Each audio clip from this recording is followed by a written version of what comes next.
This is a relay project. Real Talk starts right now. Here's Ryan Jesperson.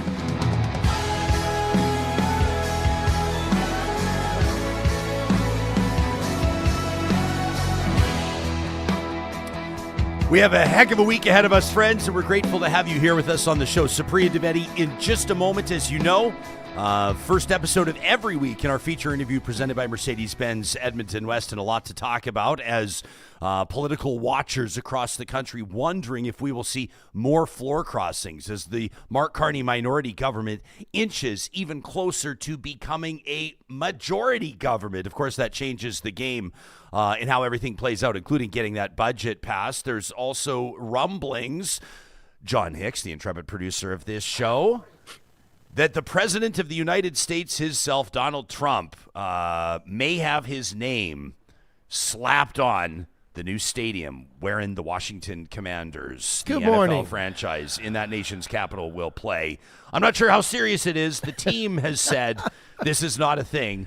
But Karen Lynn Levitt, Trump's spokesperson down at the White House, says he thinks it would be a beautiful idea if the Commanders were to name their $3.7 billion stadium, by the way. I don't know what the hell is going to be in that stadium, but $3.7 billion, they say. It's going to be huge. Should be named after Trump. Huge. It's going to be huge. Why do you got to slap me in the face with Trump right in the morning? Can't we go to something like, I was sort of actually going to ease in a little bit and save till later in the show mentioning that your Edmonton Oilers got absolutely spanked 9-1 over the weekend by the Colorado Avalanche. I thought I'd ease into that one. You see what this guy does to me? I open with Trump. I back it off a little bit. We bring in Supriya to soften the blow, and then we can get into it. How's Mondays, that? Real Talkers. Am Mondays. I right? Mondays. Am I right? But yeah, we've got, I won't give it away, but we've got, there was some NFL games on Sunday, and he actually was out and about at Commander Stadium. The president, The one that they want to rename for him, or are they building a new one? I'm not quite sure. Yeah, they're building the new one. Yeah, they're building a new one. So almost $4 billion.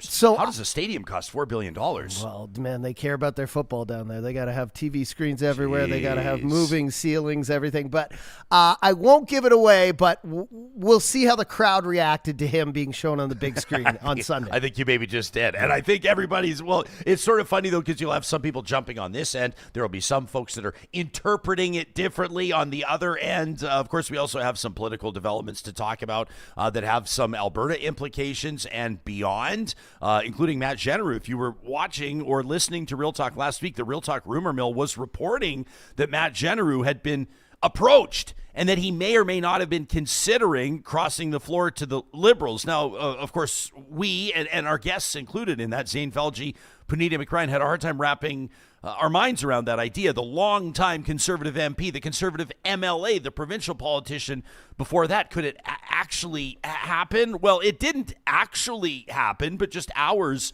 after Genereux's name was tossed around here by way of the Real Talk rumor mill. Of course, as you know, he did announce he would retire. He would resign from Conservative caucus. That's going to be happening this spring. Another blow for Pierre Poilievre, and we'll see what Supriya has to say about it. The Real Talk rumor mill today is reporting that Supriya is actually quite optimistic about the Conservative state of being. We'll find out in just a moment when we say hello to her. But first, let me remind you that this episode of Real Talk is happening with the presenting sponsorship of our friends at Hanson Distillery. You can check them out online at hansondistillery.com. But this week, and over the next couple of weeks, we are encouraging you to go visit them in person if you're anywhere near the Metro Edmonton region. And that is because we are doing everything we can to help our friends at Hanson and the YWCA of Edmonton sell out this special edition 3-year whiskey. This is Whiskey Rose, and I was thrilled to be at Hanson's beautiful distillery last week. You can see there's some of the committee members, board members, the organizers of the annual Rose campaign in support of the YWCA of Edmonton. This is an annual campaign, and we are doing everything we can to help them raise $25,000. The team at Hanson Distillery donated a full barrel of whiskey. It's about 250 bottles.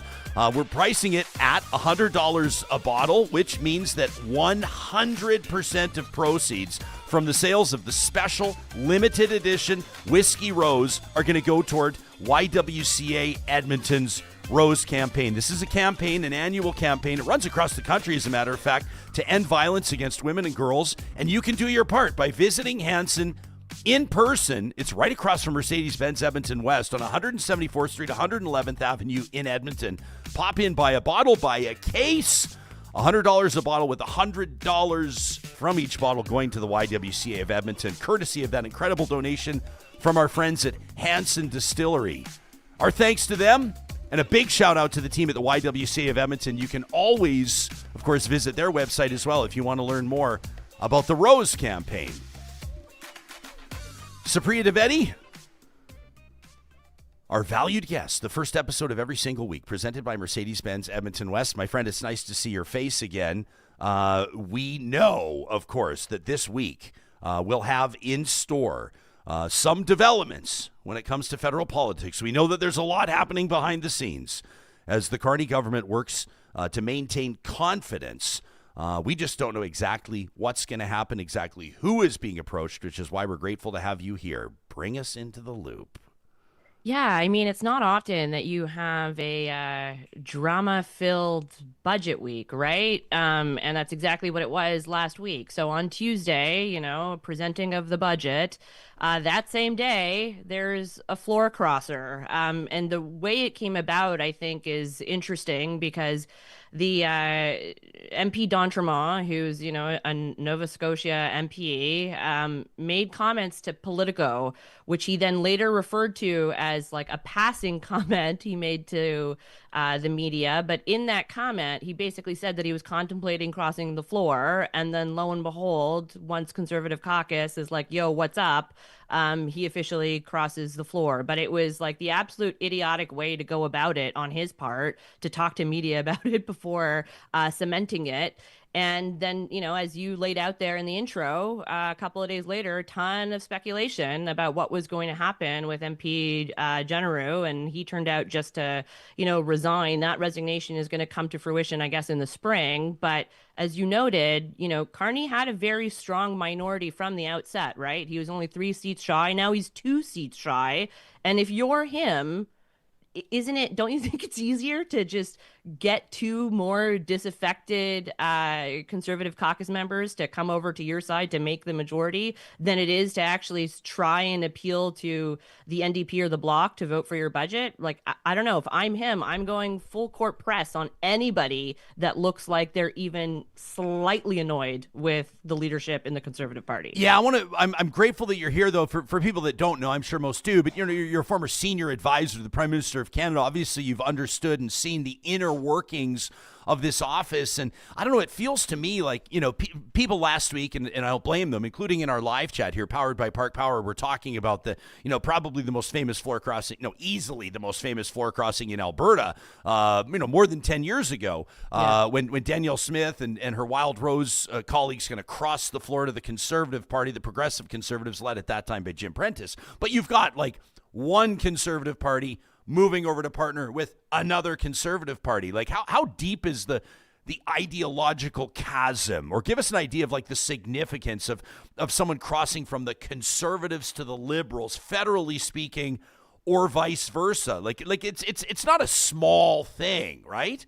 No, and I think that's a really good point. So it's not a small thing at all. And but I will say that obviously the last 10 years of a Liberal government under Trudeau were, arguably further to the left than this Liberal government under Mark Carney. And I think it's probably easier if you are a red Tory, which is how Mr. d'Entremont had, described himself as a self-proclaimed red Tory. It's easier for those red Tories to go to a more blue liberal caucus, if you will, than if it was like a truly red progressive liberal caucus with a progressive sort of policy agenda. And we're seeing under Mark Carney, it's taking a much more centrist approach. So again, if you're a conservative and you're annoyed with the conservative leadership, you think it's, they're combative or adversarial or not appealing to your constituents on issues that are important to them, then yeah, I think Mark Carney looks really appealing, and that Liberal caucus looks really appealing to you.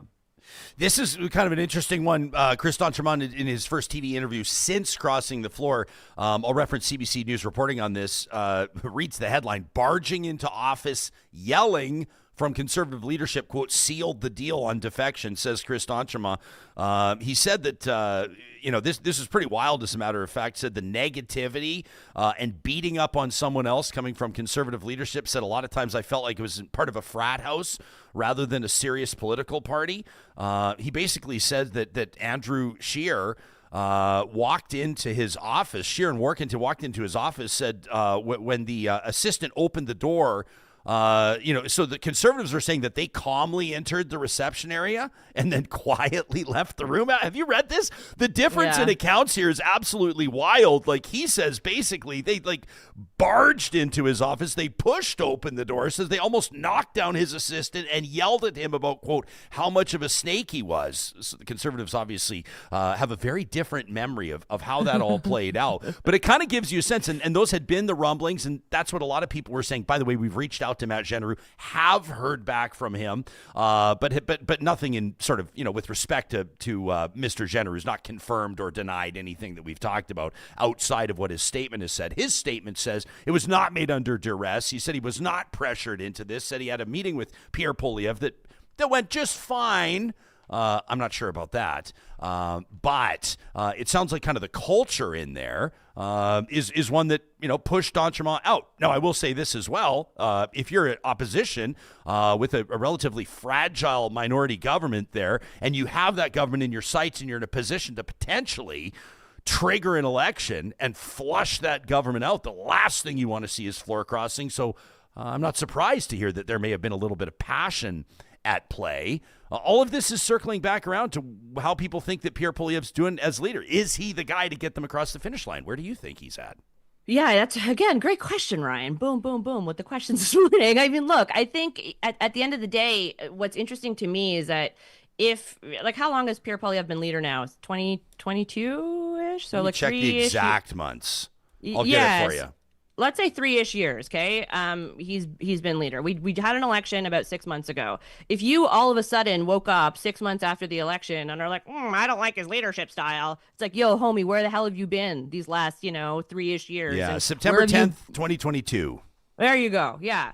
So 3 years, he's been leader. Prior to that, it's not like Pierre Poilievre was an unknown figure in Conservative politics, right? He's always sort of had this reputation to be somewhat more combative, a little bit more adversarial, much more partisan, much more online and appealing to the conservative reactionary sort of terminally online base, and much more plugged into that than I think any of his previous leadership, at least within my lifetime. And I think that's a good thing for Pierre Poilievre when it comes to a leadership review, because the folks that are going to be voting in the leadership review are Conservative members. They're not Conservative voters writ large. You have to have a membership.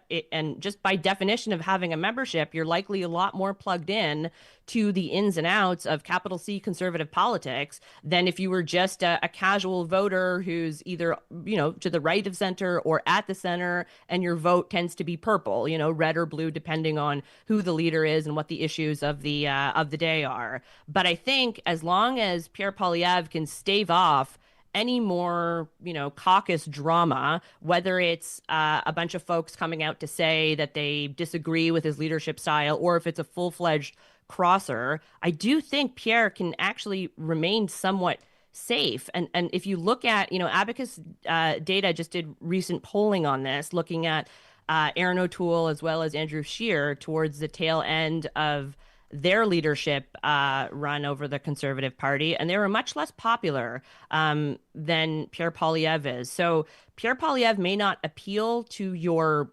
purple switcheroo type of voter, but he does indeed appeal to that very true blue, capital C, conservative Tory. And I think that's where his strength and, in a way also is his weakness, because he's unable to pivot and he doesn't have another gear. He can't really do that sort of, I'm going to be your elder statesman kind of shtick that I think, in a general election, a lot of Canadians, especially now, are looking for. Hey, how do these conversations go? Like the poaching conversations, trying to get an MP to cross the floor. Like, number one, it's got to be, there's a little cloak and dagger, obviously. You can't find, the only experience I have to draw on, and you have both, you've been in broadcasting, you've been in politics. I remember being poached by a terrestrial radio station from a TV station with different ownership. And there were big stakes for me personally in particular, not to make everything all about me, but sorry, not sorry. It's called Real Talk with Ryan Jesperson at the end of the day. But like the thing is, like for me, I knew that if the TV station found out that I was considering going to the competing radio station, the TV station could fire me, which would trigger my non-compete clause, which would render me unable to work for 6 months, which would probably pull the radio offer off the table, right? So you could have been screwed. You had to be really careful about it. And so you're meeting like in these lunch spots that you would never otherwise go to at weird times of the day. You know what I'm saying? So politically speaking, major consequences, obviously, if people are seeing that you're meeting with the chief of staff of whoever's office, da-da-da-da-da. Now, at the same time, I would imagine that the politician considering crossing the floor is thinking, number one, about their own political survival. Number two, of course, what can they do in the grander scheme of kind of like the altruistic sense of like what politics is supposed to be all about? Maybe a little bit. And ultimately, at the end of the day, people are going to go, well, there's got to be something that they're getting something out of this. There's got to be something they're getting out of this. So what sort of things are being offered? What sort of things are being considered? Tell us like how it actually works. Yeah, so it's interesting because he said right off the bat that he was not offered a front bench or a cabinet position, right? And I think that was to dispel any notions that there was a sweetening of the deal, so to say. And that, because I think from his perspective, he probably wants to make sure that his motives and intentions remain pure, at least to his constituents. But you have to at least, surmise that there was some sort of something that was offered to him, whether, if you look at the last election, he didn't exactly blow away his liberal competitor through the roof here with votes. It was quite a close vote. And I wonder, and again, I don't have any, particular knowledge on this front, but it's worth openly wondering about whether or not he was offered some sort of automatic green light the next time there is an election. So he is automatically the candidate, and the Liberal candidate that ran in that last election is basically tossed to the side. Because I can't imagine that in a very close riding where you have to at least guess that a good chunk of your constituents are going to be disappointed in you for crossing that floor, that you weren't given some sort of assurance. And if it's not a cabinet seat or a future cabinet seat, then you have to imagine it's something, and that would be where my guess would go. That would be like bare minimum, right? I mean, if I'm Chris Donchima or if I'm any politician, and you're risking your political future. I mean, at the same time, let's also be honest. If you're going to be working toward turning a minority government into a majority government, you're looking at this as though you may have just bought yourself another 3 years, and voters have short memories. 3 years is a lot of time to sort of reinvent yourself, I think, in that riding. But I would say the bare minimum I'd be looking for is assurance that I would be the Liberal candidate that next election. I wanted to ask you about this, and I'm glad you brought it up because it was a tight result. How do you pronounce it? You just your French is something. Is it Acadie-Annapolis? Acadie-Annapolis? How do you pronounce it properly? I would say Acadie, yeah. Acadie-Annapolis. And it's a Nova Scotia riding. 48,298 votes cast. He won by 533 votes. Like, it was tight. Is it less risky to cross the floor in a situation like that? It seems to me it is, as opposed to a riding where, let's say, like it's a conservative bloodbath every single time in Alberta. Although that's not necessarily the case with Matt Jeneroux, but he's in Edmonton, right? Yeah, Edmonton Riverbend. It was actually tighter. I'll call up the results here in a second. But I mean, for a lot of people, you look at the dynamics at play in a riding that's really tight between those two parties, and you kind of go, "Gosh, I wonder how that might play out with a floor crossing MP. Could you win back to back?" It'd be like, I don't know. I don't want to say this. It's too soon to make a Dodgers Blue Jays thing. But like, let's say, right? If you go and you lose with the Blue Jays one year, you move over to the Dodgers the next year, and then you go. I mean, it could have a very, very interesting dynamic at play for people that would be watching.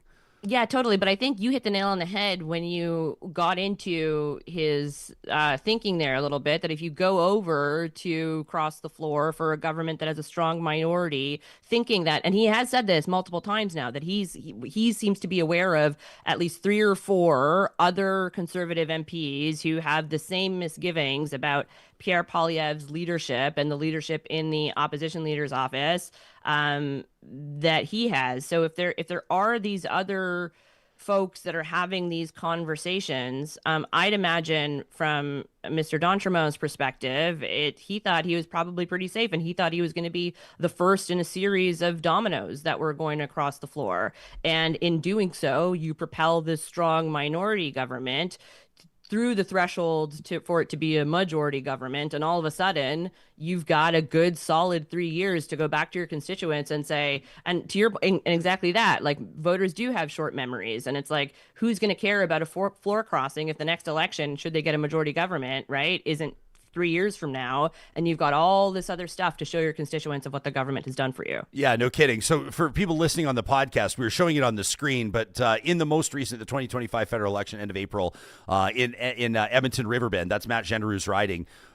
He wins with 50.2% of the vote. The Liberal candidate, Mark Menenko, with 44.8, almost 45%. That translated into approximately 3,300 votes, which is not a landslide. Mr. Gendarew, MP Gendarew, certainly experiencing a few landslides through the course of his career, but interesting development in that riding. Explorer Hollis is in our live chat. Powered by Park Power says, I'm actually really disappointed in Matt Gendarew. Says he could have gone independent and helped power an Edmonton first agenda. Instead, his message read as, the Conservatives didn't win enough for me to be happy. Explorer Hollis says it's pathetic, in my opinion. I don't know about that. I don't think he came across as, the Conservatives didn't win enough for me to be happy. There's obviously more at play here. Like, I know Matt personally, so I want to be totally careful on what I speculate around, because it can be unfair. When somebody brings their family into the mix and says there's, family issues here and I'm going to be leaving, that could be pretty serious stuff. Yeah. And it also might be nothing at all. But it's not for us to speculate totally blind. I don't think that's fair. I just find it really hard to believe that, everything was perfect and everything was wonderful and the conversation with Pierre Poilievre was fantastic. I really doubt that. Well, yeah, especially since he had missed a vote, I think, and that's what, he had missed a caucus meeting on the Wednesday morning, and everybody in Ottawa was, going into speculation overdrive that if you missed a caucus meeting, then that must mean that you're the next one. And his name, I think, had been floated around, not just by, intrepid real talkers who are on the up and up on rumor mills, but in and around Ottawa. And I think that's what probably led him to, once he did release a statement later that day to say that he was, going to resign. There's a line in there about leaving his family alone or not to contact his family, which is very, you don't put that in unless people are harassing your family, right? Like, yeah. Yeah, absolutely. I'm trying to find the exact, Johnny, we have that statement from a few shows ago. If you happen to have it handy, I'm scrolling back to, gosh, Supriya, the last month or so has been absolutely bonkers with regards to staying on top of all of this. But you're right. Yeah, he did make the comment of basically I'm asking people to leave my family alone, right? And then he followed up with a post on Facebook here where he basically says, again, I had a great conversation with Pierre Poilievre. He opens by saying, I want to be clear there was no coercion involved in my decision to resign, which obviously would indicate that he's hearing that from a bunch of people, that a bunch of people are reaching out, either accusing or asking if that was the case, if he was basically bullied out. He says that's not the case. He also may just not want to put that on the record. He also may just sort of be like, listen, I don't want to get into it. Hey, what's this Canadian club in Toronto, before we tee up this Mark Carney clip that triggered a whole bunch of people, and also actually I think got a lot of people excited about, he almost sort of soft commits to a pipeline in the comment. We'll get you to read into it. But set the scene for us. This is like the Bay Street crowd. This is downtown. Who hangs out at the Canadian Club Toronto? Yeah, like Bay Street folks, lobbyists, consultants for the most part. It's what we call the rubber chicken lunch crowd, right? You get kind of a sad catered lunch. Yeah, steamed boiled chicken. Yeah, that isn't very good. And you're there ostensibly to hear a speaker. Sometimes they're political, sometimes they're business leaders, sometimes, but they do have some sort of cachet for that sort of crowd. And it's very a downtown Toronto sort of audience, just so your folks know the crowd here once you start to hear a few lulls as Prime Minister Carney is making his comments. Yeah, so this is pretty interesting stuff. He's speaking very casually. We'll play the clip and then you and I can analyze it. I want to get into the live chat on this as well. This is Prime Minister Mark Carney just a few days ago. One of my questions was, is this pipeline going to come? So It's so boring. it's not actually. It is. It is because don't worry. We're on it. We're on it. And But who's there is showing this up to whole that world. party? Okay, hands up. Who's working on the pipeline in this room? Okay? Isn't Right. that a problem? No.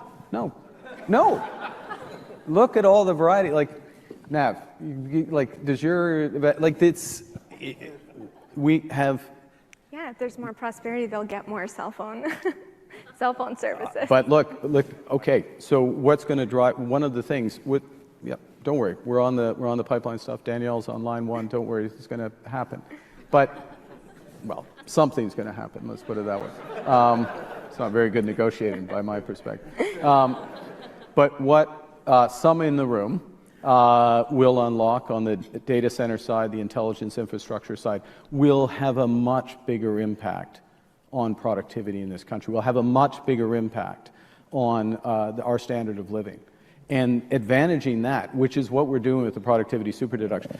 It's an easy conversation to have about a pipeline because it's one thing we can see. But the reality is that there's much, much more to the Canadian economy, and there's much, much more to the future of the Canadian economy. And so we're attacking it on all sides. Okay, so that's the Prime Minister just a few days ago. Your first thoughts when you heard the clip, Supriya? My first thought was he probably shouldn't have been as jokey and as casual as he was there. But in his defense, I will say that, it is kind of a jokey, casual crowd. This is his crowd, right? He's playing to an audience that knows Mr. Carney quite well prior to even becoming Prime Minister. Everybody in that room would have known who he is and known, his street cred, if you will, for quite some time. So I understand that for a lot of folks, particularly if you are Albertan, you were probably displeased at his tone and his demeanor here, right? Thinking that he's being arrogant or perhaps dismissive of pipelines. But I honestly think he was just trying to get a dad lol by a dad joke playing to the crowd in front of him. And he does say that something is going to be done. And you see it when he's like, he's like, well, who's working on what? And he points to Nav Bains. He's like, Nav, what are you working on pipeline? Nav, of course, was a former industry minister under the Trudeau Liberals, and since leaving is now an executive at Rogers. So, he was clearly calling out Nav because it's not like he was going to be like, yes, sir, I'm working on a pipeline, right? So I don't know. But I think, he was establishing. My impression of it is he's establishing that literally nobody in that room is working on a pipeline, right? Yeah. He's like who, and I would say a couple of things. I was surprised at his casual demeanor. I was also thinking, for the interviewer, that's a dream to get ahead of. We don't really say head of state here, but to get the Prime Minister, a sitting Prime Minister, to be that candid and that casual. I look back to our, not to make it all about me, but not our most recent Prime Minister visit in our historic Mercer Warehouse studio in downtown Edmonton with Mark Carney, but in the previous one with the other sitting Prime Minister, Justin Trudeau, and he was also in our studio exclusively. He was so candid and so casual. You may remember. I think you had to kind of hit cleanup on some of the stuff. But when he came in and he said, I don't think the oil industry has had its workers' backs. And I think that the Alberta government is basically, he didn't say lying, but he was like, it was like, wow. He was just shooting from the hip. As an interviewer, that's a dream come true. In so many ways, as like when people are interviewing athletes, the one time, once in a blue moon, when an athlete shows a little personality. and doesn't just have to play hard the full 60 minutes. Like the prime minister was giving a real answer. And when he talks about like the pipeline stuff is boring, there's a couple of different ways to interpret that. Like number one, like if you're like a pipeline or you work in oil and gas and like your whole economic future, or at least you perceive your whole economic or your career futures to be dependent on the passage of a bill or maybe, like some announcement, some international investment that a new pipeline could happen. Like this is huge for you. Then you want the whole country to wake up every single morning thinking about it and taking it oh so seriously. But like it's true if you're in a room of people that are like executives and real estate professionals and they work in AI and tech and all these other things that like, she opens with a question on pipelines. It's like, do you really want to talk about pipelines in this room? I don't think it's offensive. But the manner in which he was like, oh yeah, Danielle's on line one. Like I was kind of like, whoa. Yeah. But I also thought it to mean, that him referring to it being boring, I thought that actually meant, and to your point, I think it's true because he does point to the crowd and go, who's working on a pipeline here? But then in his comments, he's like, yeah, it's going to get done. Something's going to get done, right? So I thought the boring meant also that the answer was obviously yes. To some degree, that you can sort of assume that something is going to get done. Therefore, it's a boring question because it's not sparking, a debate or a more kind of grandiose sort of policy answer. That the answer is just like, yes, we're going to get it done, and Premier Smith is clearly on it. And they have a deadline? No, isn't the deadline that they're going to come up with something? I mean, like, They've both mused. Grey Cup, isn't it? They've both mused about having something to say by Grey Cup. But that could also, how it goes. I mean, that could be something like, we've agreed to continue to talk about working together, a new partnership, to explore a new. You know what I mean? I don't think that there's going to be like backhoes ready to rock the Monday after Grey Cup to put a new pipeline down. I just and he's so I get like a new pipeline. We hear about it a lot in Western Canada, obviously in our home province of Alberta, would unlock some untapped economic potential, would have job implications. There's no doubt about that. If I had my wish and it could snap my fingers, assuming that it would be done respectfully, assuming there'd be consultation, I think investment opportunities with First Nations involved in the route and et cetera, I'd love to see a new pipeline. I think that would be great.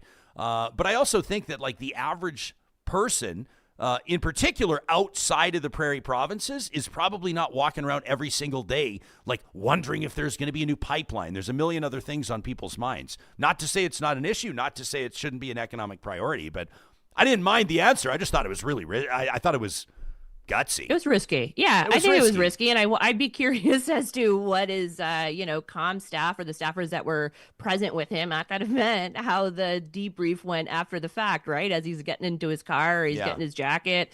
If it was like, great job, sir, do those jokes again. Or if it was, sir, dial back on the jokes next time, please. It would be, I'd love to have been a fly on that wall.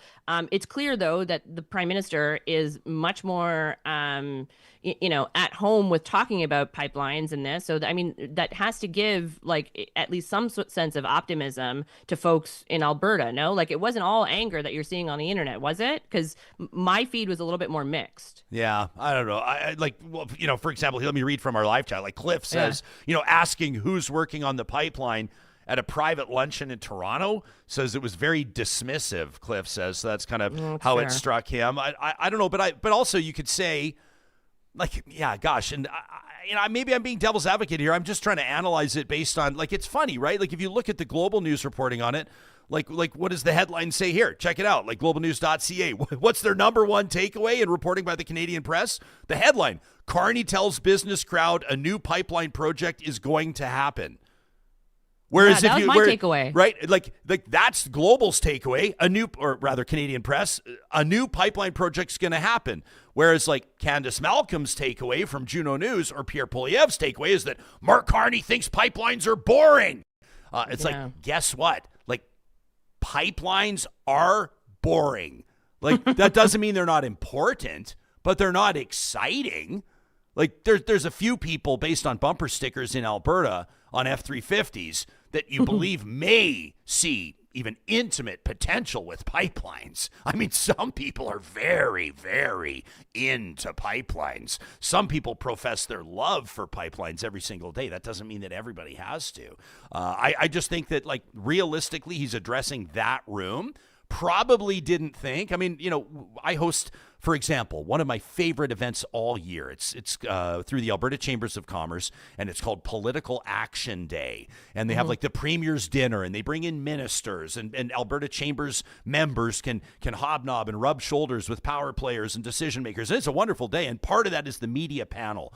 And it's me typically and two other people, and it is like shooting from the hip, saying some pretty, like, and it's responsible, but it's like, you are not holding back, because it's like Rogers rules and it's Chatham House rules, and like everyone's making sure to toe the line. There's no phones, nobody's posting anything, nobody's tweeting anything that's said in there, and in the room, it sort of contributes to a much more in my mind, entertaining and insightful conversation. Totally. Because, you're still speaking to 600 people. You're not going to say something bonkers and compromise your reputation, but you're going to say, I'll say, here's what I'm hearing. I'll say stuff in that room I wouldn't say into the microphone, because I'd probably get sued if I said the stuff into a microphone.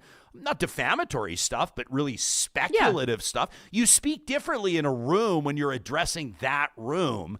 And, maybe Carney, I don't know if he forgot, or maybe he doesn't care. Maybe it was intentional, but he probably didn't think that would be the clip that would go viral all weekend. No, I don't think so. And I think that's a really good point, because I also haven't seen variations of that clip. It's like I've seen that same shot that I think Juno News was probably the first one to come out with. And at least everything I've seen has been a redux of that one shot. Like, it's not taken from other angles. It's not like there were a ton of other cameras or a ton of other phones that were out grabbing this, and which says to me that if it was, he may have been a little bit more candid, simply because there wasn't supposed to be a camera there, and he didn't expect any of his comments to go to make the rounds around the internet the way they have, particularly the sort of dual way that his comments have been interpreted. As you pointed out, via Canadian press and global news, it's like, yeah, the takeaway was a pipeline's going to get done. And in Alberta and in some other corners of the internet, it's very much taken to mean that he was being dismissive and patronizing and condescending. Yeah. But I don't know. Like, to me, I kind of land on it's boring because it's obvious that it's going to get done. Yeah. Alberta Girl in our live chat, meantime, says, we're like overthinking what Mark Carney jokes about a pipeline, while Pierre Poilievre gets an absolute pass for accusing the RCMP of corruption. That was wild. We did address that in past, but that was pretty bonkers.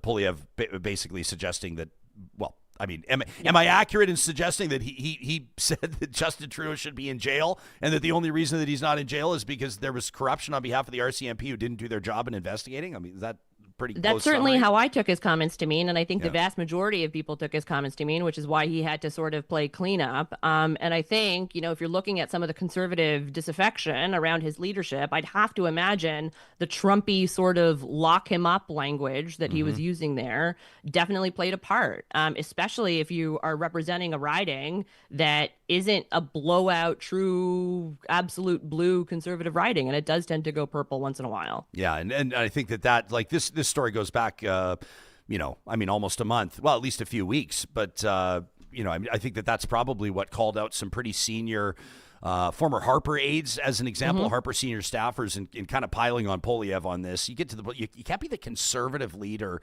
taking big swipes at the National Police Service. Like that to me is like, it's not very on brand for a conservative, right? Unless there's absolute, undeniable evidence of corruption. I mean, unless you're calling out on the heels of like an Auditor General report or something like that. But you can't be musing about that kind of thing. In particular, as a conservative, I don't mean any offense to anyone. Correct me if you think I'm wrong, but if you're leading like the federal NDP, for example, and you want to take a big swipe at law enforcement, I think it's going to land a little bit softer with an NDP base, a base that would be more keen, not everybody, but some, more friendly to the ideas of defunding police or refunding or rethinking funding around police. But for a conservative, for a law and order guy, to take aim at the RCMP, I thought was, geez, I don't know. Well, especially with nothing to back it up, and then he Right. had to walk it back, right? Yeah. Like, so No yeah, bueno. if you're gonna do it, then go all in and at least try and back it up. But he didn't do that, which tells you something. Tells you something. Good shout out. Good point from Alberta Girl in our live chat. Hanging out with Supriya Dwivedi in our feature interview presented by Mercedes-Benz Edmonton West. Want to ask you about Zohran Mamdani, the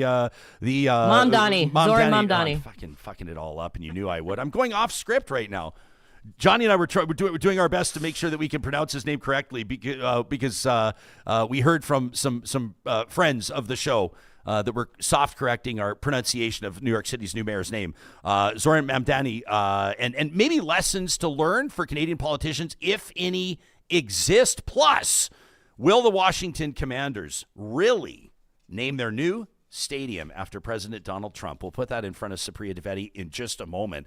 Right now, some exciting news from our friends at Friesen Brothers. We wanted to let you know about this. You know that for many, many years, as a matter of fact, for 70 years, our friends at Friesen Brothers have been bringing you the best in Alberta baking with their real Alberta bakers, that sourdough that they've become so famous for. Well, huge news over just the past couple of days as our friends at Friesen Brothers have officially opened the Mother Dough Bread Company. This is major.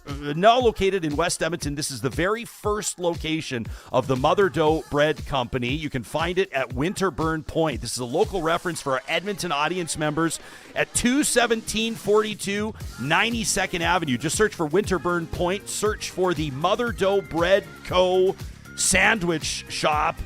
They believe that great bread is the foundation of a great sandwich, and that's why Friesen Brothers Mother Dough is in every single sandwich they serve. You can also pick up full loaves, sourdough, focaccia, baguettes, and, of course, their famous cinnamon buns. They're open from 7 a.m. to 8 p.m. Maybe you want a coffee and cinnamon toast to kickstart the day, a great sandwich for lunch, or a loaf of bread to take home for dinner. You can learn more at motherdoughbreadco.com. Congratulations to our friends at Friesen Brothers. Now, all this talk about pipelines and energy expansion, Pathways Alliance is Alberta's 6 biggest oil sands companies working together, powering Canada's economy, yes, and understanding and responding to where global demand is. Working together to provide energy the world needs while advancing environmental innovation and projects. This is what the Prime Minister was talking about September 10th on the show. You can learn more about the initiative and how it's all happening by visiting pathwaysalliance.ca. If you're a successful business owner, your business is earning $200,000 or more annually, you're over 40 years of age. If your investment advisor currently is not talking to you about an IPP, that's an individualized pension plan, you're going to want to make sure you connect with North Road Investment Council. Now, this isn't an approach for everyone, but it is a wonderful way and probably the most intuitive way for a lot of business owners to set themselves up for business success as well as success through their retirement. Now, the team at North Road Investment Council has established itself as one working with discerning families, foundations, and associations, providing expert navigation through the complexities of wealth accumulation and investment advisory services for clients across the country. You can learn more about what sets them apart, what makes them different, by visiting northroadic.com. And California Closets, of course, we want to remind you, if this is the time of year, maybe you're pulling out all the holiday decor, you're probably starting to realize that your storage solutions in your home could use a little help, could use a little assistance. Well, nobody does custom closets and storage solutions better than California Closets. Proudly Canadian owned and operating, the California Closets journey starts with a free design consultation. It's where you can talk to them about the space you're looking at, the budget you're working with, and they'll take it from there. Everything they install is manufactured in our home province of Alberta, and all of it is guaranteed for life. You can request that free consultation today by visiting californiaclosets.ca.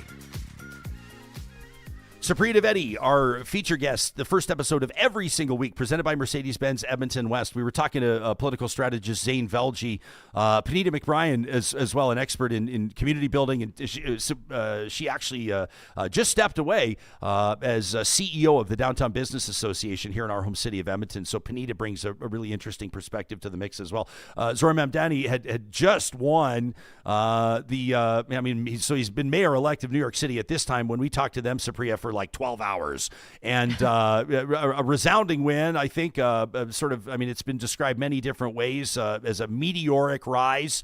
In taking down, of course, Cuomo and other candidates in a bit of a unique campaign style, and obviously one that mobilized youth, that mobilized social media. We'll get your take on it in just a moment. But it had some people. It's got a lot of people across the country wondering if there are lessons to be learned by progressives in Canada. And I wanted to play just a quick portion of that conversation and then get you to respond. So what you're about to hear here, Real Talkers, you're going to hear from Mayor, the mayor-elect at that time, the mayor-elect. This is his basically his victory speech. You're going to hear from Zane. You're going to hear from Panita. Here it is. We will usher in a generation of change. We can respond to oligarchy and authoritarianism. So Donald Trump, since I know you're watching, I have 4 words for you. Turn the volume up. Pretty big win for Zohran Mamdani down in New York City as he is elected mayor. Fighting words through the campaign. He's got the president of the United States opposing him, and he clapped back. Zohran Mamdani's rise is extremely sharp and upward and to the right. This wave that he built, it's the last 6 months, man. I think the lessons that I think are important for us to consider in the Canadian context are not sexy. They're about discipline. They're about having a very specific, ambitious, self-evident claim that is forward-looking. This is what we believe. It is easy to understand. And I think from a campaign perspective, it's to get people to do something progressives have failed to do, which is not the sexy social media videos, not the unbelievable charisma that he had, though he oozes it. He got people to try to port themselves out of their devices, off their screens, into a real-world situation, to meet each other, to find community. U.S. media has such an outsized presence here, and U.S. personalities have such an outsized presence. We want to just, transplant everything we see happening south of the border and make it true here. I need people to remember the buzzword, the political word that everyone was saying about Zohran. He's a democratic socialist. We're already effectively a democratic socialist country. His big policy things around accessible healthcare, universal childcare, well-funded public education. We already have all of that. It's good for Canadians to remember that he wasn't this ultra left figure. He's looking to bring New York closer to where we are in Canada, notwithstanding. She says, notwithstanding, the clip cuts there for whatever reason, but she says, notwithstanding what's happening in Alberta, which I thought was a nice little play on words there. But what do you make of their assessment there?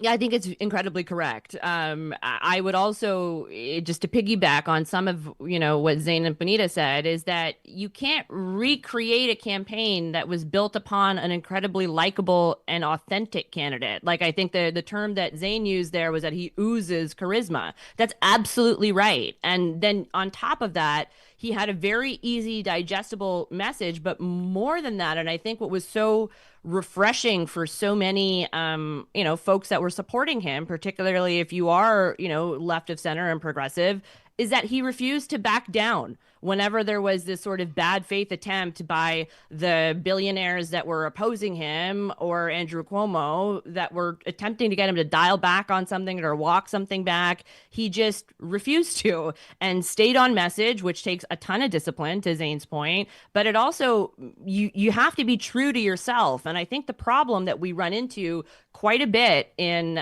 progressive politics in this country is that you end up with these smorgasbord kind of candidates that are kind of Frankensteined together by various focus groups and various political consultants that once they actually get into the swing of things of being a candidate, they don't actually really know what they truly believe in anymore, and they don't really have political instincts or political communications instincts that I think Mr. Mamdani had and has. And so ultimately, whenever you're trying to recreate something that's happened in the US in Canada, I think to Benita's point is incredibly correct that we're already much more to the left and much more progressive than in, even the bluest of blue states in America. So right off the bat, you don't necessarily get the same sort of groundswell of support from progressives. But on top of it is that you have to, because it was a municipal campaign, you're not really getting into a ton of foreign policy or really complicated manners, right? A lot of what you're appealing to can ultimately be communicated quite easily and can often, be reduced. And I don't say this pejoratively, but can be reduced to a bumper sticker type slogan. And you can't really do that with, if you're looking to revamp the healthcare system, or you're looking to revamp education, or there's something as complicated like that would require multilateral states. Like I talked about foreign policy. So I think it's all well and good to get excited about a candidate, but I would encourage progressives here to the lessons that they should learn from Mamdani is to be true to yourself. And too much, we don't have enough of that in Canadian politics. Am I reading too much into, or has this been on your radar as well? Sort of the lack of prominent congratulations from you know what I'm saying? From establishment Dems. Yeah, there's so many establishment Dems that just refuse to congratulate him, whether you're talking about Cory Booker or Pete Buttigieg, who, last time we talked about that guy, I was praising him because he was passed over by Kamala Harris as a VP pick because he's, openly gay, and she mused in her book that he wasn't going to get it. I would now muse openly that he shouldn't have gotten it, and it's good he didn't get it because it's clear he's a little weasel. Like, what's wrong with you? You have this one guy who's creating all this excitement for you and your party by a bunch of younger folks who were turned away from your party in the last presidential election that are now, volunteering whatever little money they have, whatever little time they have to this guy, and are all in on him. And meanwhile, you have, establishment Democratic candidates and current politicians that are all falling over themselves to leave him out of congratulatory statements. It's such bullshit. So this is do you think it's? I guess I'm asking you to speculate on something that would be impossible to speculate on. But why do you think? What do you think might be the reason behind that? Because it wasn't just one. It's not like everybody was watching Pete Buttigieg's Twitter and there was nothing coming through. But it was kind of like this common theme. It was almost like this theme where I would say haters. He certainly had his haters. Mamdani did on the right. I mean, Donald Trump obviously can't stand the guy. He obviously doesn't give two rips about that. New York's new mayor. He's clapping right back at him. That's a development that we'll kind of keep an eye on as the president has threatened to spend only what he has to, only what he must when it comes to deploying funds to his hometown of New York City. But on the left side, sorry to dumb it down to that degree, but on the progressive side, why do you think that is? Is it that he's the new kid on the block? He hasn't earned his stripes? Is he perceived as a threat? What do you think is behind that? I mean, I think he absolutely represents a threat to the Democratic establishment because it shows that if you're actually true to leftist or progressive principles, then you can absolutely get elected, and you don't have to appeal to this mythical median centrist voter that the vast majority of establishment Democratic candidates are trying to appeal to. And it's like the Democrats live in this perpetual fear of pissing off this centrist voter or these moderate Republican voters. So they never want to go too unabashedly progressive. They don't want to go too left. They don't want to, come up with policies that are going to upset any sort of status quo. And meanwhile, Zohran Mamdani just showed that you can blow past all of that and do it really effectively and do it really well. And I think this is going to be an ongoing problem for the Democrats, is that if they can't meet their base where they are, and if they are unaware of who their base is and are actually trying to appeal to a non-existent base of these so-called moderate Democrats, then they should be voted out into oblivion and should be, beaten at the ballot box. And it's going to be really interesting in the next few years what the Democrats are going to do in terms of, presidential primaries and who is going to shape up to be an actual candidate. Because right now, I think, some of the candidates that would likely be thrown around, like a Pete Buttigieg, I don't know if he has the actual Democratic base behind him anymore because of his, sort of mealy-mouthed approach on certain foreign policy issues, or the fact that he, is also holding his tongue by not congratulating Mamdani. I think it speaks a lot about his own character. Yeah, Erica in our live chat says the governor's already come out and said she's not supporting many of his initiatives because basically she promised New Yorkers no new taxes or tax increases, and she's sticking to that. There are some promises that were made, like free transit, city-owned grocery stores. There's some pretty wild and expensive stuff, pricey stuff. Others are saying, that basically, the entire, let me put it in Anubius's words. Anubius says anybody who paints the Dems as left is kind of funny, maybe on the political spectrum, but they'd be right-wing in Canada. Mamdani represents a good change in direction. What resonated with you with that comment? Yeah, I think it's right. I think right now, and we kind of said this, Benita kind of said this in the previous clip that you played, right? Is that if you look at some of the policies that he's going for, I mean, he said this in an interview, the daycare initiative that he wants to put through is basically based off of Quebec's model, right? So like we've had that for a while, and it's interesting that these capital D Democrats in America are so worried to rock the boat. And they don't realize that, Trump came to power simply because he rocked the boat. And I'm not saying we need to rock the boat in the exact same way by eschewing political norms in that country, but you can do it by being authentic and by staying on message and actually meeting people where they are. And that's what he did, Mamdani. And that's what a lot of Democrats refuse to do. They just kind of tell their voters where they should be instead of meeting them where they are. Yeah. Meantime, Don is a little sour in our live chat right now. He says, what is with this focus on U.S. municipal politics? It's worrying, he says. Isn't Canada the focus of this program? Don, did you miss the first 45 minutes? Don, where all we talked about was Canadian politics. And of course, the framing of this is, Don, what lessons might Canadian progressives take from this resounding win in New York City? Before we wrap, before we thank you for your time, Supriya, the White House says that naming the Washington Commanders' new $3.7 billion stadium after Donald Trump would be, quote, beautiful. They've said that the White House has been discussing the possibility with the owners of the NFL team. Of course, the current stadium, which is under construction, built on the site of the old RFK Stadium. I should actually say that the demolition is happening right now. Construction will commence after that. Says White House Press Secretary Caroline Leavitt, Trump Stadium would be a beautiful name, as it was President Trump who made the rebuilding of the new stadium possible. An unnamed White House official telling BBC, this being reported at bbc.com over the weekend, it's what the president wants. Yeah, no shit. And it will probably happen. Meantime, Johnny, do you want to load this up? Donald Trump attending the game just yesterday on Sunday between the Commanders and the Detroit Lions at the Commanders' current stadium in Landover, Maryland. It didn't go perfectly for the president. Here's some audio of that.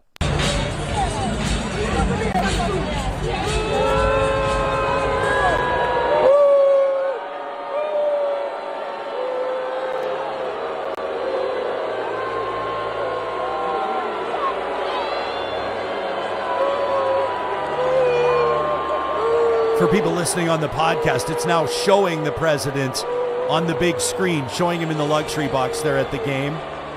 Some middle fingers extended. Now, you can hear some cheering in the background as well, to be fair, but not exactly the reception I don't think that the president wanted. What do you make of this story?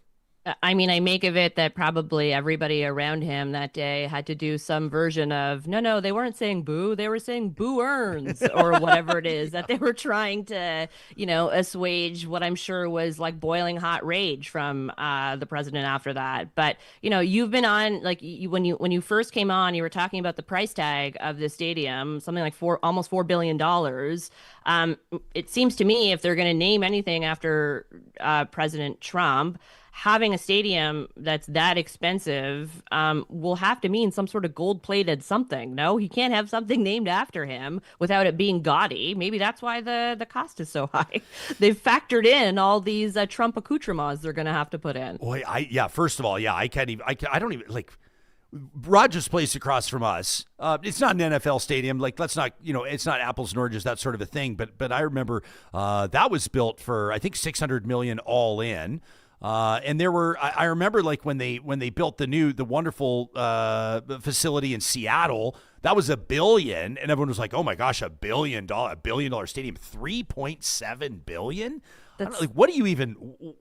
How do you? I don't know. I don't know. How do you build something that's a stadium that's that much? Like, I get it if it's, maybe it's like a retractable roof. Is that it? Is that what's costing so much? Well, no, but lots of stadiums have retractable roofs that aren't $3.7 billion. I got to do some digging on that. I will say this, like, typically naming rights are sold at stadiums. Not every stadium has sells naming rights. Soldier Field and, as an example in Chicago, not a naming, not a purchase. It's not like $10 million a year, but that's also a huge revenue opportunity for teams. I don't know, the whole Trump Stadium thing. The White House has said, like, he's not going to pay for it. He just wants his name on it to reflect, of course, the work that he did to get it built. Yeah. Anyway, always good to see you, my friend. Have an incredible week. Thanks for doing this. You too, bud. Talk soon. All right, Supriya Dwivedi joining us first episode of every week in our feature interview presented by Mercedes-Benz Edmonton West. If you were a betting man, John Hicks, would you put a wager on Donald Trump's name emblazoned across the Washington Commanders' new stadium once it's built? If I had to bet, I would say no, and only because, I don't see it happening. But maybe it will. Who knows? I've been wrong before, and I often lose money betting. So, well, I will say this too: is it's like a $3.7 billion stadium was just approved a short time ago. And a couple of months ago, it's expected to be open by 2030. Mm-hmm. So that would be, unless Trump's planning on a third term, which I think he probably is, and that'll be something that we don't just like throw that out casually. But that is a story. But as you know, U.S. president's limited to 2 terms. His term would be done by the time it opens. So it would be more of like an honorary. It wouldn't be like the current sitting president. It would be the former president of the United States. Yeah, his name on the stadium. I just feel like sports teams, especially even in the States with the NFL. I mean, these are the Redskins they used to be, and now they're the Commanders. They're playing it safe. I think naming a stadium after any president, whether it's a Democrat or a Republican, is just it's not really. You don't want to. I mean, I do understand that during elections sometimes NFL teams absolutely do pick a side by having someone who's running in the election or by congratulating the winner or whatever. But I mean, are you not going to congratulate the president, whoever wins the election? But I just feel like that team especially is going to play it safe. So that's why if I had to bet, like you asked me, I would bet that no, there is not going to be a Trump stadium. But I've been wrong before. Yeah. Van Fashion says a guy and his buddy yelling boo isn't really 80,000 people that was booing. Way more than a guy. It was more than a guy and his buddy. But I will say, like, in to be fair to what Vamp is saying, you hear, like, from the POV, from the point of view of the person shooting the video. Well, I had 3 different videos. Yeah. But that was the one that had what I thought was the most of the crowd. It wasn't. Yes, you could hear the people right on camera. There's people cheering too. You could hear in the background. There was clearly more than like 5 people booing. Oh, for sure. This was. Well, and you can see in the video, there's middle fingers going up all across the stadium. All which over. I don't even know if I'd have the stones to do that right now, considering how unhinged the guy is. But I'm not saying that nobody there was cheering. And I looked at 3 or 4 videos because I was like, often it is POV, and you think, oh, it's just a group of people around them. All the videos I saw were pretty, it was not good. Before he was even shown on camera, it was like people knew that they were going to him. I don't know how. I couldn't see what was going on in the stadium, but a big hum of boos was definitely rolling into that, and then you heard some cheers. Yeah, some cheers too. Yeah, Dubious says artists not liking a conservative at the Juno Awards is something completely different than Dubious is picking a fight here. Says something completely different than mouth breather NFL fans booing Trump. Says Trump has lost his base. All NFL fans are mouth breathers now? Hashtag not all fans. Dubious says, imagine being a Canadian Trump fan watching his own base turn on him in his own country, and you're still here supporting him. Duped by right-wing grifter podcasts and misinformation from billionaires. That from Dubious picking a fight. So there you have it. I don't know. I just think the idea of, Donald Trump's an entrepreneur as well. If he wants it to be called Trump Stadium, he's got like Trump Tower. He's got his whole, he doesn't want you to Google this. Trump Steaks, Trump University. He doesn't want you to Google that. There's a lot of Trump things that. But he can pay for it. Can he pay for it if he wants his name on the stadium? $10 million a year or whatever it would be. Sure, but Trump Steaks no longer exist. Trump University no longer exists. A few Trump Towers no longer exist. So yeah. Also love this, by the way, hard swerve. Just to throw this into the chat, we've got people asking what this is Hollis wondering what's the Real Talk community doing to commemorate Remembrance Day. That'll be the next episode. We're talking to you on November 10th, obviously on the 11th of November. We encourage you to participate in whatever events may be happening locally in your own communities. We will also be presenting a live special edition of the show starting at 8:30 Mountain Time. We'll wrap well before 11 a.m.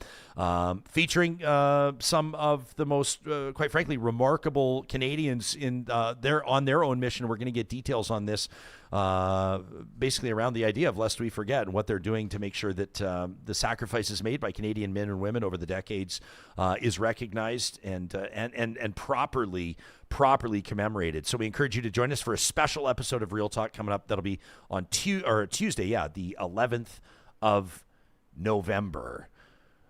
Matthew, meantime, wondering, Real Talk, why are you only covering, this is in response to Don's comment earlier, why are you only covering the small stuff, like the New York City election, and not the huge election results for the Georgia Public Services Commission? That from Matthew. We've always got to pick and choose, guys, on what we have time to talk about, and that doesn't mean that we won't pick up stories down the line. Of course, we're always open to what you have as well. When it comes to feedback to the show, this live chat is something, and boy, it's something else. It's truly incredible, the engagement there. But don't forget, the majority of people that are listening to the show will be checking it out later. That includes a positive reflection of ours coming up in just a moment. You can send us an email anytime to talk@ryanjesperson.com.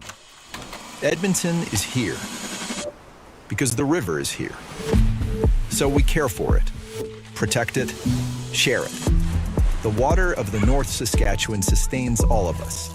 It's a big job to treat and deliver it, river to tap, to over 1 million people, so you can have and enjoy a glass of the Sask. On tap, made local by EPCOR. Our friends at Athabasca University reminding you this week, Real Talkers, that if you are thinking, even if it's in the back of your mind, of pursuing that post-secondary journey that's been a recurring thought for you, you know that you've got what it takes. You know you have a lot to offer in a competitive job market right now, but you need to level up your skills or your education first. Take a couple of minutes. It doesn't take any longer than that today to check out athabascau.ca. Athabasca University, Canada's open university with world-class accredited online degrees and courses designed so you can complete your education wherever and whenever it works for you. That means, in plain language, your only commute is to your device, right? And you mop out your own schedule. If you need to take a little bit of time off to help out with family, or maybe, you got a trip opportunity, a chance to go away for a little bit, you're planning out the pace of your studies at Athabasca University. Also means you can work ahead, of course. AU has so many advantages. You can learn more about those AU advantages at athabascau.ca. Our friends at Play Alberta reminding you that with casino winners every single hour, jackpots worth millions and revenue that stays in the province of Alberta, there's never been a better time to sign up via the Play Alberta app or at playalberta.ca. And right now, Real Talk listeners can score a $50 casino bonus when you make a minimum $50 deposit with the code Ryan50. That's Ryan50. Ryan50 for a $50 casino bonus with a minimum $50 deposit.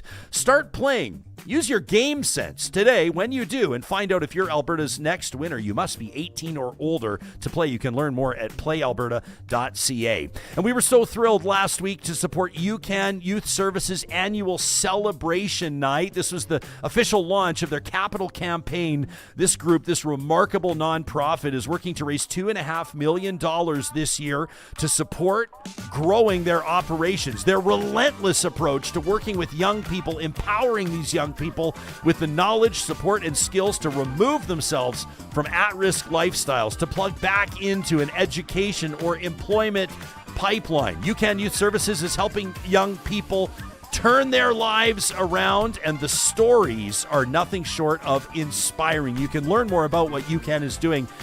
Or if you're an employer looking for entry-level, reliable, motivated young people, you're looking to top up your workforce, to add to your team with people you can count on, consider a partnership with UCAN today at ucan.ca.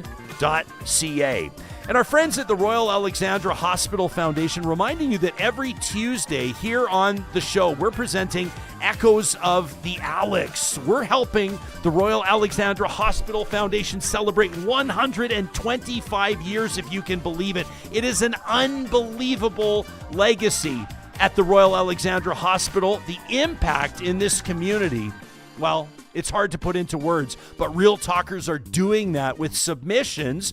You're telling us your family's stories, your own echo of the Alex.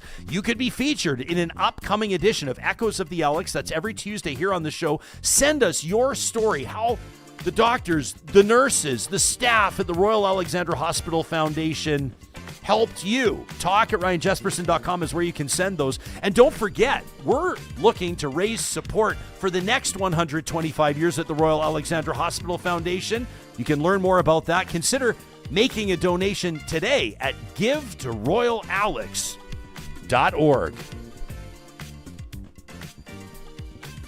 Our live chat powered by Park Power. Conversations continuing, although it seems like a few people are kind of at each other today. There's like a bit of a vibe happening on a Monday. People kind of going at each other. We always encourage you to keep it classy, friends, in the live chat, but we love seeing the passion on display. And that includes, of course, across the political spectrum, which in my mind is the greatest compliment that you could ever pay a talk show. We have people showing up here every single day, and not necessarily seeing eye to eye on everything, which is a wonderful, wonderful way to approach, in my mind, discourse, which we try to encourage every single week here on the show. John, I promised that we would bury this until the end of the episode. I didn't want to put a pit in your stomach on a Monday, but that Edmonton Oilers result over the weekend, I know we won't spend too much time talking about. We'll leave that to the sports shows, but a 9-1 drubbing at the hands of the Colorado Avalanche, I think has a lot of people saying, and I know this because I was sitting in the stands at a U11 hockey game on the morning after. It's got a lot of people wondering if the Edmonton Oilers season is already done, considering some of the contenders in the Western Conference and around the league. Getting beat 9-1. What happened? Doesn't exactly give you Stanley Cup final return vibes. It's November. That's what I always say to everyone. I don't care if you lose 28-1 or 2-1. It's November. It's 1 or 2 points. And I've in seasons past I've been worried. I'm not worried anymore because usually the Oilers figure it out. So they got some new players. They're trying to figure things out, and you can never, ever, ever count out Connor McDavid and Leon Draisaitl because they can carry a team all the way to the playoffs, and I feel like they have 2 years in a row, and they keep doing this. I don't like that they keep switching out players. You know, I feel a few of them that we lost were significant in areas where we needed them. Not necessarily guys who make passes or make plays or who score, but just, do I want to call them rats? No, I'm not going to call them rats. But you know what I mean? People who drum up a little bit of emotion. I think, Stuart Skinner, I'm just going to say it, is taking the brunt of this. Yeah. But so is Pickard. I mean, it's not like he came in and didn't let 4 or 5 in as well. So they've got to clean some things up. They've got to start looking better. But every year we do this. Every year we do this in October and November. Oh, my God. And then by the trade deadline, we're like, you know what I mean? It doesn't matter how many games you lose, 9-1, 10-1, 20-1. It only matters if you're in the top 3 spots in your division when playoff time comes. And then when you get in the playoffs and Leon and Connor are healthy, then anything can happen. I love your optimism, and I want to believe. And maybe what I'm doing is just putting a few thoughts on the record. I know you're a believer. You're playing devil's advocate today. I am playing a little bit devil's advocate. Come on. But I will say, like, we were out on a date night on Saturday, unable to attend the hockey game. Happy to be on the date night, by the way, but unable to attend the game. And I dipped into the washroom like halfway through the dinner to check the score. Yeah. And I just was like, what? I saw it was 9-1. I was like, 9-1? I turned it off at about 5-1. I was like, this is not going well. I'm just gonna pretend this game didn't happen. It's pretty much over. Michael in our chat says, talk to me after the All-Star break, guys. You don't really pay attention to hockey until the playoffs are in view. Others of you saying, Dubious says the Oilers have been hot or cold for years. They go on losing streaks and then they go on big winning streaks. Others of you saying Metamodern Sound says, I don't watch hockey till January. It's not even worth thinking about till then. Dwayne says the Oilers are like a phoenix. They shall rise from the ashes. That from Dwayne. Yeah, I guess I want to believe that is the case. Some of you also talking about the, there's so many stories going on right now. The Ostrich farm, we won't get into it right now. We can continue to get into it. Did you see that? It's a real punch in the gut, that story about the call at the Ostrich farm. Yeah. I had a hard time believing that they were called how they were called.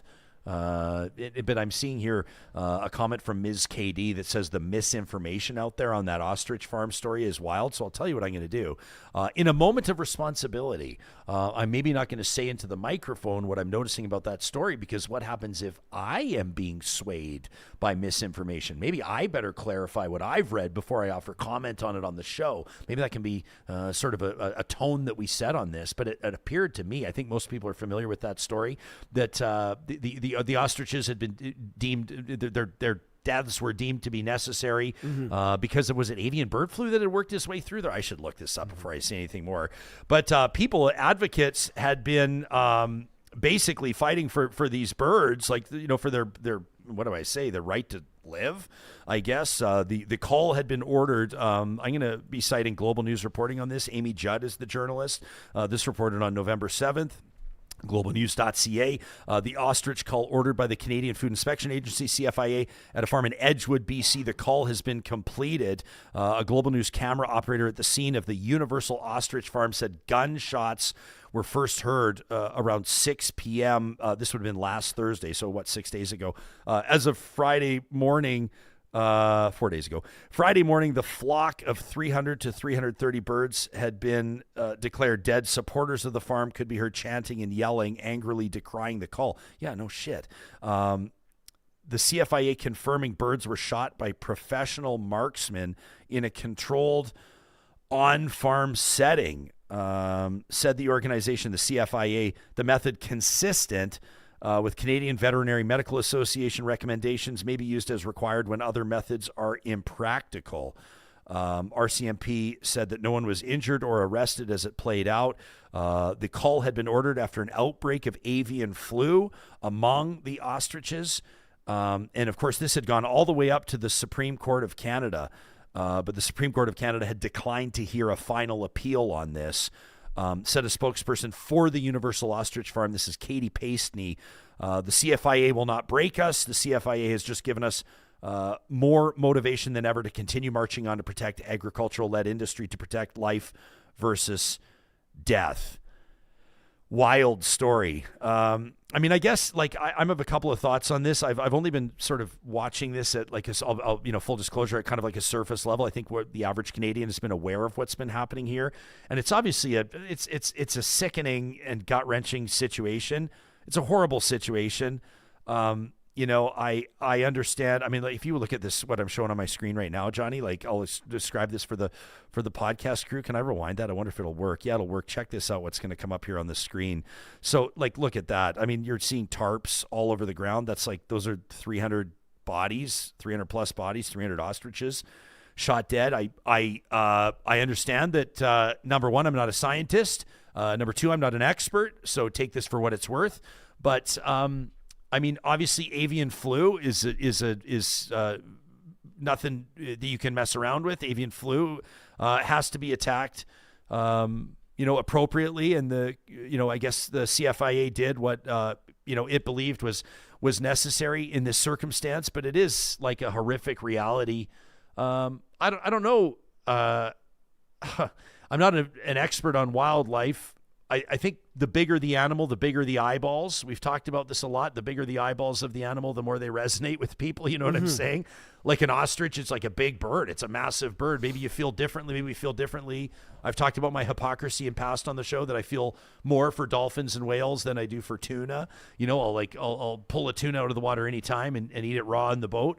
Whereas if in Japan, when they kill the dolphins, it drives me crazy. And I recognize that that's my own bias and that I'm a hypocrite there. People don't really cry at all for chickens. But the ostrich thing, I don't know. Do ostriches have personalities? Is it the fact that they're big birds that people feel like? I just think that like 300 of them in a pen, I have to imagine that the mass panic that would ensue, hearing gunshots, seeing the other ostriches go down. Am I being too much of a bleeding heart here? I don't know. It's a horrible story. Sure. But also, like, I don't think probably I'm not trying to carry water here for either group, guys. I would just say, like, I don't think that the CFIA, I don't think that the authorities deciding on this are bloodthirsty. I don't think that they probably wanted those birds to die. It probably felt like a last resort, like worst case scenario, but you got to do what you got to. I don't know. It's a terrible story all around. Can we all agree on that? I mean, it's terrible, but I can't, like, this is an ostrich farm that uses it for meat, oil, leather, other products. So, yeah. I mean, to me, like, who is eating ostrich, first of all, or wearing ostrich? Get out of here. I've eaten ostrich. Yeah. Oh. Yeah. Well, I don't like you now. No, I'm just kidding. But my aunt made it to ostrich meat. It's actually like, it's like a brand. It was like made like, looked like ground beef. Yeah. But I don't know. Like, it's horrible that they're all being called at once, but I think it's horrible that the farm is even existing in the first place. I don't know. I wouldn't eat ostrich. I wouldn't wear ostrich. And these animals were going to be put down, extinguished, murdered, whatever you want to say, anyways. So, yeah, it's a horrible story, but at the same time, this was a farm used to, which used ostriches as, commodities. In other words, you're saying they weren't pets. No. Right. Like, people, like, this wasn't a zoo. Right. So, right. Yeah. Don says this whole story, again, these are people's opinions, guys. Don says the whole story was about a failed farm trying to get GoFundMe money, trying to survive. Denise says, I'm sure there were some bloodthirsty hunters willing to participate. Aaron says it's awful regardless of the position that one takes on it. Devastating. Aaron, I 100% agree with you. Metamodern Sounds, which is quickly becoming one of my favorite handles in our chat, says, growing up on a farm, guys, this story is like, yeah, like you call sick animals, right? Like others saying, Jespo, ask your farmer relatives how a cattle herd is dealt with if they're tested positive for disease. Yeah. I mean, I remember what Ralph Klein said about it. Shoot, shovel, and shut up, right? Everyone keeps using this word wildlife, too. Like, ostriches aren't native to Alberta or Canada. Right. These are imported, animals that are used to make money. Yeah. Wobbly Inc. says it's a sad but perfect example of keeping too many animals together in one spot. Says, I have no sympathy for the owners of the breeders. Factory farming is a big risk for future pandemics. Tracy says public health restrictions are super important to protect people. Sadly, the disease was found on the farm and the farmers lost their animals. Les says, I think people are forgetting mad cow disease, which is also fair, right? Alberta Girl says hundreds of thousands of chicken and turkeys were called. Nobody blinked. That's the point I'm making too. It says hundreds of cattle due to other diseases. Same thing. But people are freaking out over ostriches when the neighbors are at risk. Cassandra says the farm had no proper pen for slaughter. The birds were raised for meat, by the way. She says, you guys, farmers had also been cited for improper practices before the avian flu breakout. They weren't able to herd them. Bunny Slipper says, I'm sorry, but if the CFIA, veterinarians, and scientists all came to the same conclusion, we protect the entire industry as well as people because avian bird flu can transmit to humans. Yeah. Vamp says they were pets, you guys. The admittedly weird family had named all of them. I don't know. I mean, if they're being killed for meat, they're not pets. Although also like 4-H is a very interesting. 4-H is like a fascinating program that's been around forever, right? With young kids, typically most often from farming families that are participating, and then they raise the cows. I don't know exactly how 4-H works. This is what I've noticed at the Calgary Stampede when you talk to them. But then they raise the cows, and like the cows have a name. It's like their cow, but then the cow is sold and everybody knows what it's being sold for, which I think is also like a life lesson. It helps kids understand and wrap their minds around it. Plus farm kids always seem to have more grounded perspectives than everybody else, right? They've got the dirt under their fingernails. They know what's going on. Well, I don't know. I think I don't like the word pets when, they're not pets if you're killing them for meat. No, that's not a pet. They're commodities. Pets are what you spend. Like I was talking to friends of ours, they just spent $7,000 to rebuild their Great Dane's knee.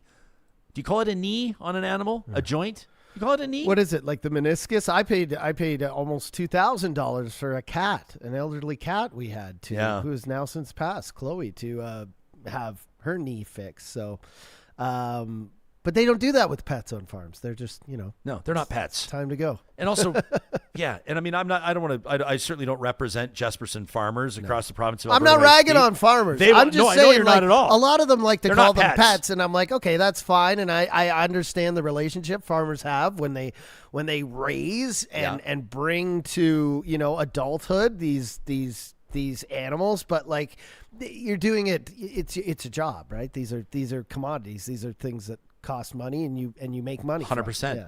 And farmers will tell you, again, I'm not a farmer, but I am farm adjacent.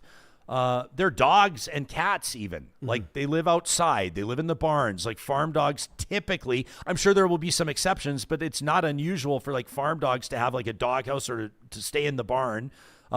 Typically they have names, but they're not treated like the same as like in the middle of the city. Like you don't typically have farm dogs that are sleeping on the bed in bed with the humans. It's just a different thing. They're working animals. They're working dogs. Yeah. We should put the names on the meat in the butcher when you pick them up. Here is Bessie. Or at when you pick up like 6 chicken breasts, it'll say like, this is Daryl. Francis, or sorry, they used all to do chickens that. is all chicken meat. It's obviously roosters are the males, right? Yeah. So I guess all chicken meat is Hens. female. So it'd be like, Helena and Doris and well, do you remember, Greta you have, when you were growing up in like Florida and Ontario or anywhere, was there the restaurant chain Fuddruckers? Do you remember Fuddruckers? That sounds almost like an expletive. Exactly. That's like, what people loved about it. Yeah. So Fuddruckers was like this. It was like as a kid, my memory as a child was that it was this wonderful place. I remember you could order a 1/3 pound or a 1/2 pound burger. And I remember that I felt like I had graduated to teenage status when my parents let me start ordering the 1/2 pound burger.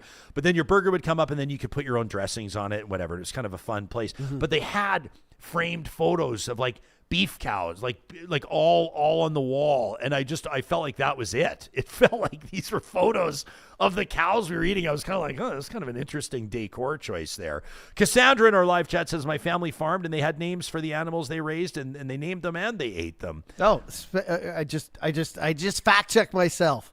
All chicken meat is a mixture of male and female. So I guess it's not. Well, there you learn something new every day. I just assume the females were the ones that lays the eggs and get murdered, and the roosters just. I'll ask my cousin Graham about this from Glory View Farms, whether or not I'm pretty sure. Like I don't know how many these are dairy cows, bit of a different story. I'm quite certain they don't name them, but maybe a couple of them have names. Maybe the kids name them. I don't know. You know what we'll have to do? It sounds to me like we might have to get a farmers or an ag roundtable going again. If you missed our Friday roundtable, our most recent one, fantastic conversation with four honorees in Edify Edmonton's top 40 under 40. Let me just dip down here. I have it on the floor. Look at that. I was able to produce Look at this guy in half a second. Just boom. Boom. there you have it. You can check it out on their website again, edifyedmonton.com. But one of those was Stephanie Bach, and she brought some really, really neat perspectives on agriculture, and in particular, the science around farming moving into the future in the year 2000. Oh my God. Make sure you check out that Friday Roundtable for great perspectives if ag is your thing. Or if you happen to eat, if you're a real talker who happens to eat, ag is your bag, and you'd like to learn more about what's happening in ag, make sure you check that out. Courtesy of our friends at Solar by Kuby, the first episode of every week, we wrap with something that steps outside the news cycle for the most part, something that restores our faith in humanity. It's a positive reflection. Proudly presented by Kuby Renewable Energy. And I love this email that we got to talk@RyanJesperson from talk@RyanJesperson.com from Sal. Says, Jespo and the Real Talk crew, Sal here, one of those diehards who starts every morning with Real Talk in my AirPods. As I clip the leash on my dog, her name is Maple, by the way, a rescue with a crooked tail. I love the picture. And a ridiculous attitude, and we hit the trail behind my house. And while you guys are diving into the latest political circus, Maple and I are weaving through the trees, kicking at the frost, watching the sun creep up over the beautiful river valley. And something struck me this week, which is actually why I'm writing into the show. Sal says, life is still really, really beautiful, even when the headlines aren't. Says, don't get me wrong, I love the show. I love Real Talk. Been around since the beginning. I love the passion, the debate, the accountability, the fire. But there's this moment every morning where Maple stops, typically this time of year, nose deep in a pile of leaves, tail wagging like she's discovered the secrets of the universe. And it reminds me there's more to life than the chaos. There's joy in the tiny things, a wagging tail, breathing in cold air, the satisfying crunch of gravel under your boots with every step. Even just hearing the two of you, Johnny, Jespo, laugh in the middle of a segment, it somehow cuts through everything. So this morning, while you guys were talking about another political meltdown, I paused the show for a second and I just stood there and I thought, you know what? As loud as the world gets, these small, quiet moments still exist for all of us. Sal says, and I'm grateful for the walk, for Maple, and for Real Talk, because after all the noise, you guys remind me that it's still okay to look up, to take a breath, and to notice the good stuff. So thanks for that, and thanks for being a part of my morning, even the peaceful ones. That from Sal made my week when I read that. You can send us an email to talk@RyanJesperson.com if you'd like it to be considered for a positive reflection. Please do put positive reflections in the subject line. Every single week, Positive Reflections is proudly presented by our friends at Solar by Kuby. As we wrap this episode, want to remind you that a special show coming up, our very next one, that'll be Tuesday, November 11th, lest we forget. We also expect to be speaking with cabinet ministers from the federal government about that budget and about efforts to poach Conservatives and other MPs. And we're also working on provincial stories as they develop. There's a lot going on, Real Talkers, and we're grateful to have you as part of it. You can send us your feedback anytime. And thanks in advance for telling your friends about what we're doing. We're seeing an uptick in subscriptions on YouTube and on the podcast lately, and we know it's all because of your advocacy, and we appreciate it. Make it a great Monday. We'll talk to you again tomorrow.